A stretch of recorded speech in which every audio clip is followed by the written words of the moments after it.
Welcome to the Peacemakers podcast. This is episode 2, and I am your host, Lindsay Hager.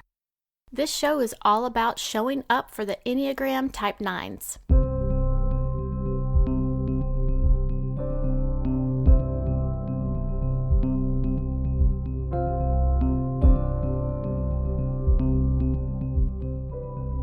So for this second episode, we're going to talk about briefly the Enneagram and just some history of it. And then we're going to go right into talking more about Type 9. I'm going to share some personal examples of how this is showing up in my life. We're going to get to hear from one of my new online friends that I've made through my Facebook group for 9s. And then we'll close the episode out answering the question, how does self-awareness play into our journeys that we're all on for growth? So, of course, with us, we're using the tool of the Enneagram and diving into learning our numbers. So I want to just answer that question. What's the importance of this self-awareness and really utilizing this tool for our life? And one last thing before we get started, if you would just bear with me, I want to talk, just straight to you from my heart right now, because this journey of starting a podcast, this is only episode 2, and at times this is feeling like I'm pulling my hair out. It all feels really uncomfortable, and I'm learning my voice, everything about my voice, how to project it, how to say things clearly, how to not want to just erase everything that I hear because I don't like the sound of my voice. It's a grueling process, and it's something that I'm in it for the long run. So if the long run means 6 episodes, then I'm in for it. If it means 100 episodes, I'm in for it.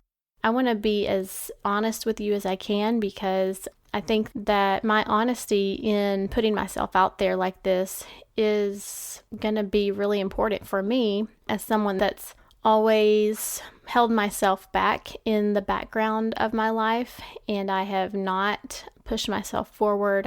I have enjoyed living in the comfy space of my life. And so if you would be okay with me endeavoring into this experiment, it's something that I'm doing out of a passion and out of a drive and dream that's in me.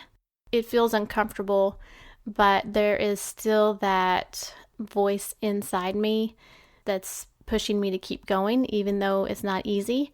So, real talk, there's going to be probably times of every episode that I have that I'm going to be talking off script in terms of not following the point A, point B, point C parts of what I want you to get from the episode. But I hope that this vulnerability part of me is going to help me feel more comfortable and help me grow, and maybe it will be some sort of catalyst or example that I can provide to other people out there that are maybe wanting to pursue something that's scary but not ready to put themselves out there.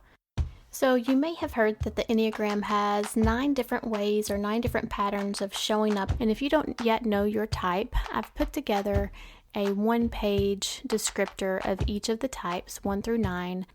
If you're not familiar with any of the numbers, this is going to be a good starting point for you. I'm also going to include some links to some online tests that I recommend. There are also some paid tests. They're all kind of going to give you like 2 or 3 top numbers, motivators of each type. To narrow it down, sometimes people need to go further and they seek out an Enneagram coach. That's awesome as well. But give yourself some time to discover what your number is. I thought I was a 3 in the beginning. I thought I was a 6. I also thought I was a 1, which is a perfectionist. And now that I know I'm a 9, it makes sense that those other numbers would have shown up on my assessment. But I think it takes some time. I mean, you may read through and be like, oh, this is me. I have no question. And it might totally be you. But I've talked to people that they might think there's something for a couple of years before they realize actually maybe they were just in a really unhealthy space. Maybe they're going through a lot of stress in their life during that time. And so after that time has passed and they're getting to know themselves in a new way or different things are happening, they realize that they were mistyped. So give yourself some time. I wanted to provide that sheet for you. It's free. Just go and click on the download You don't have to offer your email or anything. It's just a resource that I put together for you. So the Enneagram is a personality typing system, and many of you may have heard of like the Myers-Briggs typing system or the StrengthsFinder. And the Enneagram can be categorized in that same sense of learning about our personality traits and characteristics and how we're showing up in the world. So how are we showing up through ways of thinking and feeling and acting?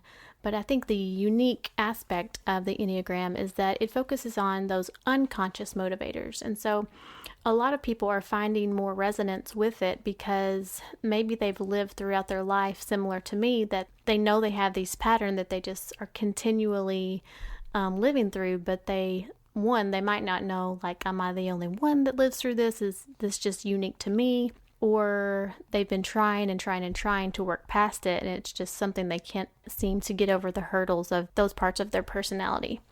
So the Enneagram has been around for many years. It even dates back to ancient Egypt, and certainly the modern Enneagram. It holds philosophies that are in line with the Christian faith and Buddhism and Muslim faith, and also Judaism. The heart of this Enneagram is really that universal insight that human beings are spiritual presences, and we have this inner spirit that is actually like an embodiment of our Creator. And maybe you don't come from a faith background, or maybe you do, but I think it's a fairly widely accepted viewpoint or belief that we all have some part of us that is like the deep down core of who we are.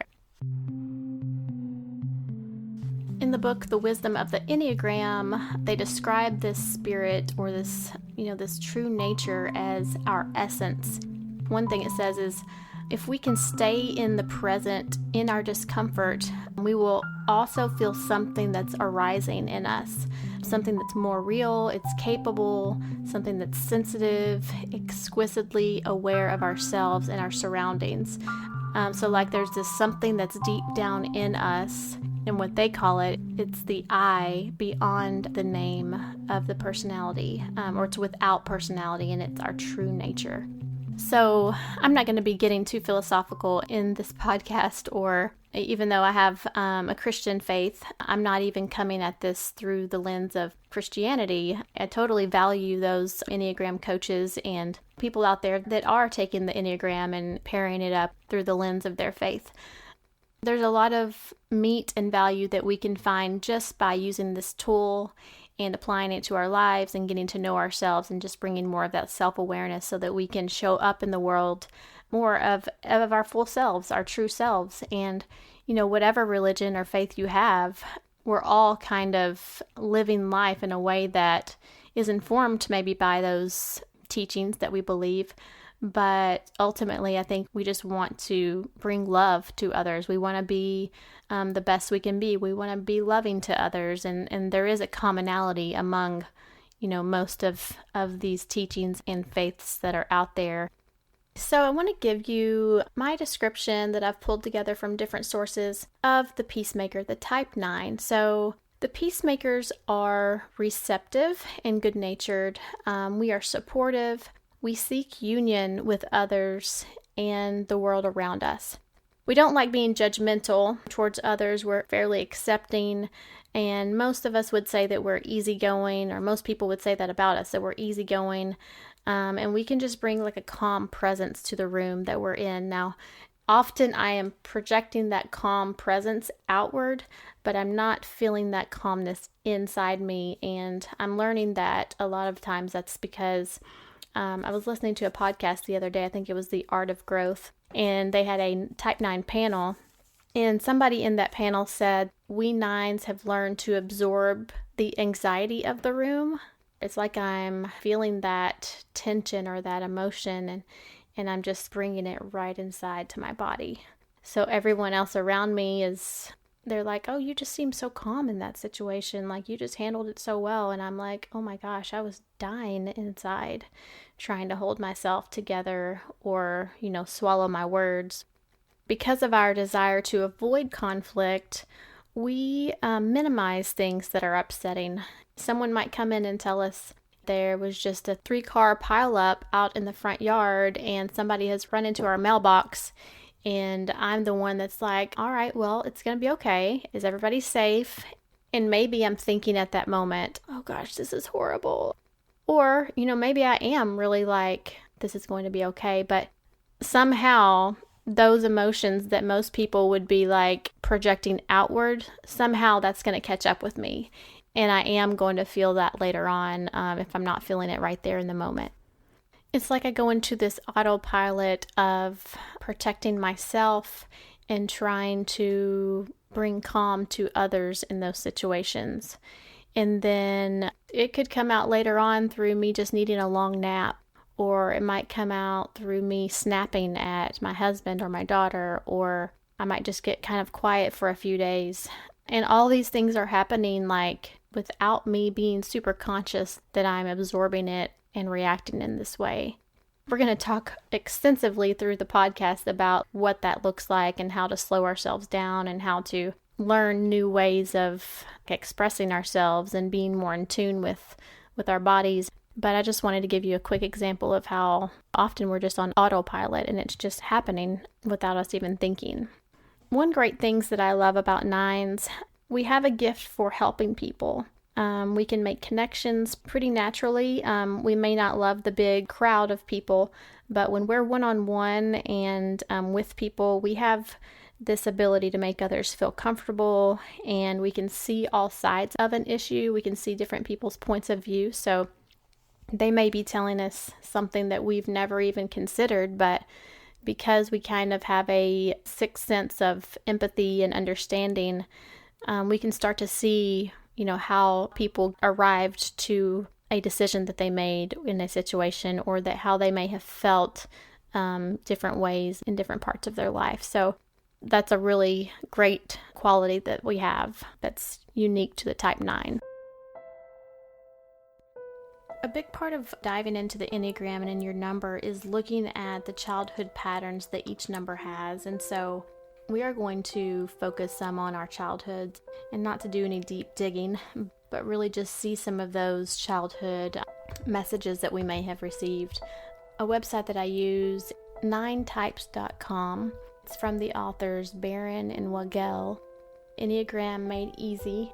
They say that 9s as children are often can feel ignored and that their wants and opinions and feelings are unimportant. They tune out a lot, especially when others argue.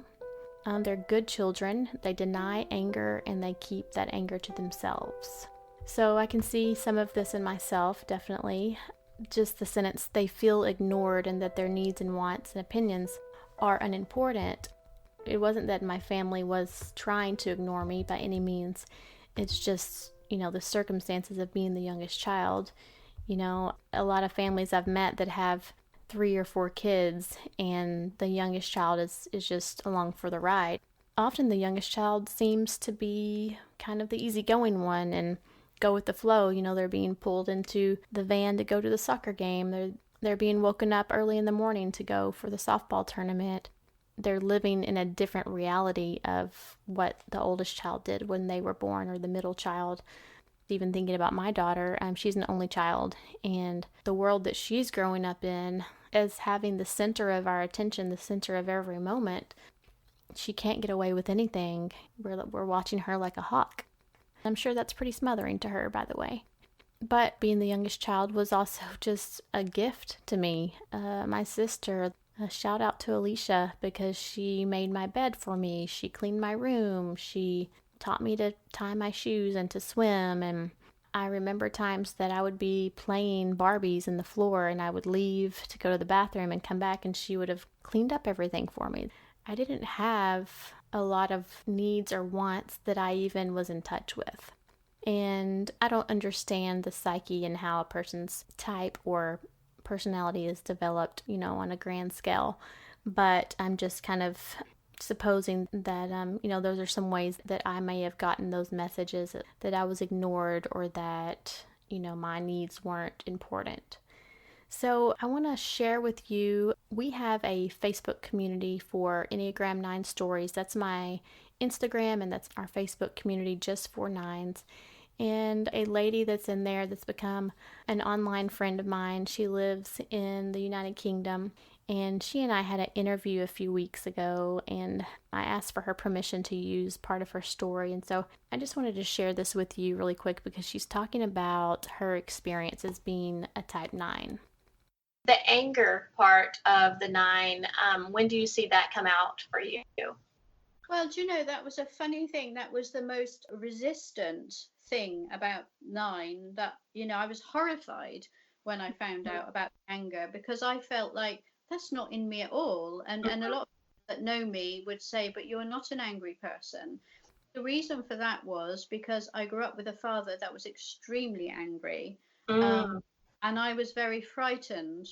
And so I've always been frightened of people's anger. If they're shouting around, don't like it. So I avoided it. And also I thought that if I feel angry, it's going to mean that I'm the same as him. And I didn't want that, Yeah.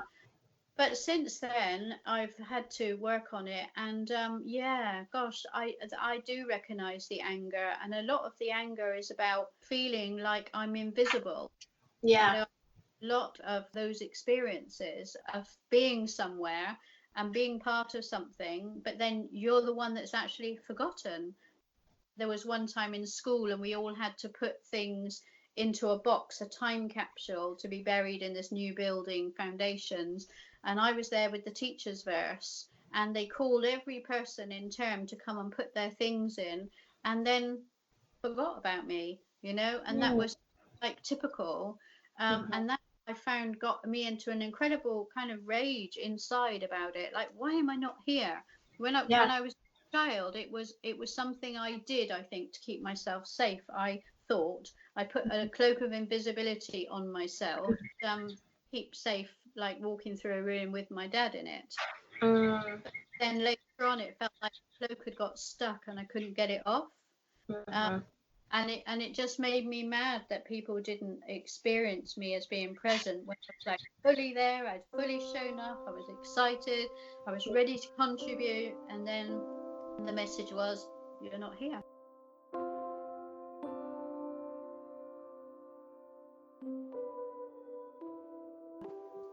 How are you showing up in your life? Are you holding back?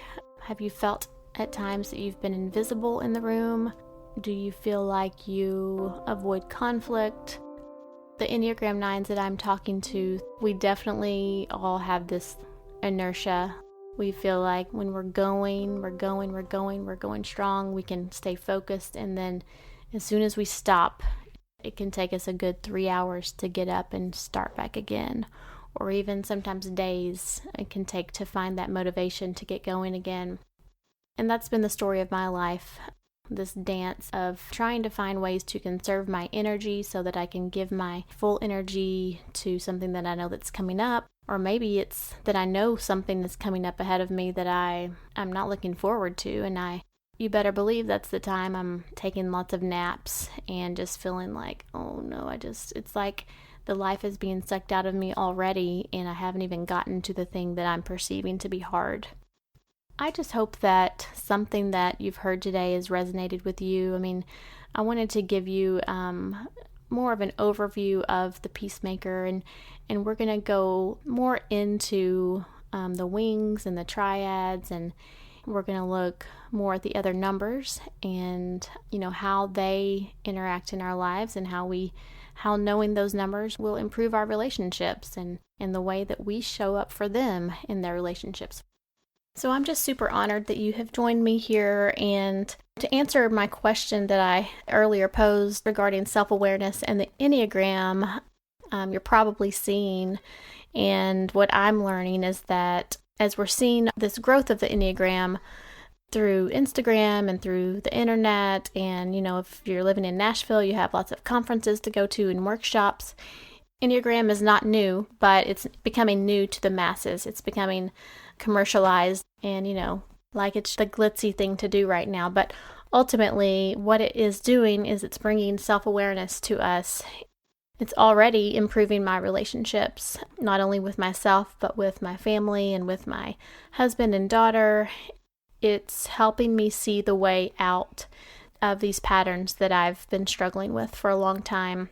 And it's helping me be more patient with others and more loving towards others. And isn't it like kind of the best time, with all the discord we have in our country and in our world, isn't it a really great time for us to find some commonalities and find some just core understanding and acceptance of each other and patience for each other on our journey. So I'm just really excited for this tool and looking forward to many more discussions just like this through the podcast. And then would love for you to also find me online through Instagram and the Facebook group and join us over there. We're going to talk more about some of these questions and things that have been brought up today in the episode. I am honored that you're here, and I just hope that you'll stick around as we are on this journey together as Enneagram Type 9s. And you heard me mention my Facebook page called Enneagram 9 Stories, and it's dedicated specifically to Type 9s on the Enneagram. And I just want to thank Helen for being willing to let me use part of her story today. That is going to be a regular kind of feature that I do, is through Enneagram 9s that I'm getting to know, using clips and stories, just different tidbits that they share with me that I think would be valuable for all of us. So I've mentioned a few resources. I've talked about the wisdom of the Enneagram. I've talked about some websites and authors, and I'm going to list all of those in the show notes.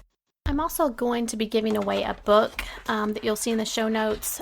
It's called The Essential Enneagram, and if you are interested in getting this book, it's just a great little tool for you if you're still trying to figure out your number or just want to take another look at all the numbers. The Essential Enneagram, written by David Daniels and Virginia Price. I'm going to be doing a drawing for this book, and then I'm going to be offering a little pocket journal. I'm going to be giving away one of those. So if you click on the link to sign up for the book or to sign up to win the journal, you'll click right into my website and just give me your email address, and that'll sign you up for this contest. This contest is only available for right now when this podcast is coming out, so towards the end of March. So we'll give a few weeks for people to sign up. But if you're listening like 100 episodes down the road, which would be fabulous, the contest is probably going to be over by then. So if you're interested in the book or that pocket journal I mentioned, just check it out in the show notes. You'll have all of that information. Another shameless plug, and as an Enneagram 9, not the best self-promoter, but it is apparently a big deal to get some reviews on your Apple iTunes account, especially on the first day of your podcast coming out. And so if you've made it this far, you are my best friend out there.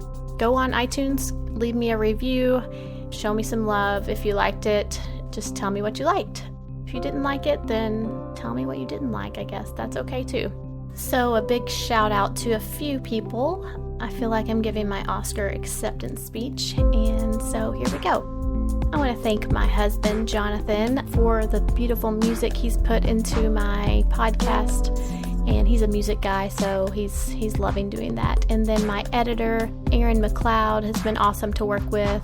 My daughter, because she desperately wants to play Twister with me. Now that I'm done recording this episode, I can go and play Twister with her, so she's going to be super duper excited. Lastly, I want to thank my brother, Eric. He's been my life coach, kind of like my business life coach, keeping me on track. Last but not least, my podcast coach, and her name is Lindsay Ann Gold. Lindsay Ann lives in the United Kingdom, and she and I met several years ago through a personal development journey we were on, and she has been incredible, helped me get my podcast up and running in 6 weeks, and I wouldn't be doing this right here if it wasn't for her, so shout out to her. I'm going to give her a big shout out in my show notes, and check her out if you're interested in starting a podcast. She's been so encouraging and amazing. So, all right, guys, thanks for tuning in, and I'll see you in episode 3.